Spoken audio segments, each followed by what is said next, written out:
What is Old English? What exactly is Old English? This early form of the English language is quite fascinating. Known also as Anglo-Saxon, it is the earliest recorded version of English. It was spoken in England and parts of southern and eastern Scotland during the early Middle Ages. This period spans roughly from the mid-5th century until about 1150 Anno Domini. Old English developed from Germanic dialects brought to Great Britain by Anglo-Saxon settlers. These settlers were tribes called the Angles, Saxons, and Jutes. They arrived after the decline of Roman Britain. Over time, their language replaced the native Celtic languages and Latin that had been spoken during Roman rule. From the viewpoint of linguistic anthropology, Old English marks a vital stage in the evolution of the English language. It reflects the social and cultural dynamics of early medieval Britain. Old English was a highly inflected language. This means that nouns, pronouns, adjectives, and verbs changed form to express grammatical functions. These functions included case, gender, number, person, tense, and mood. This inflectional system made Old English grammar more complex and more closely related to modern German than to contemporary English. Old English was not uniform across regions. It had four main dialects linked to the Anglo-Saxon kingdoms.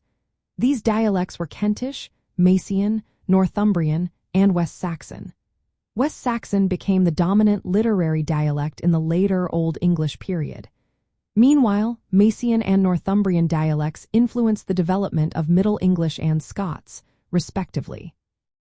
The Eastern and Northern dialects were also influenced by Old Norse, due to Viking settlement and rule starting in the 9th century. The earliest Old English texts date from the mid-7th century.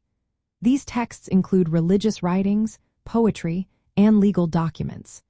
Initially, the language was written using runes but later adopted a version of the Latin alphabet.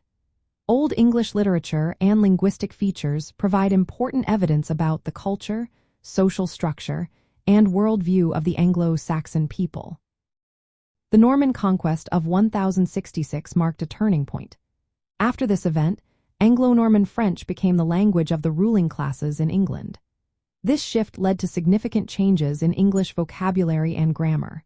It transitioned Old English into Middle English. Despite this transition, about 15% of Old English vocabulary remains in modern English. This is especially true for basic words and grammatical structures. Understanding Old English through anthropology shows how language evolves with human migration, conquest, and cultural exchange. It illustrates how linguistic features reflected social identities and power relations. Additionally, it explains how languages adapt over time through contact with other languages and peoples. This perspective helps clarify the complex history behind the English language as we know it today.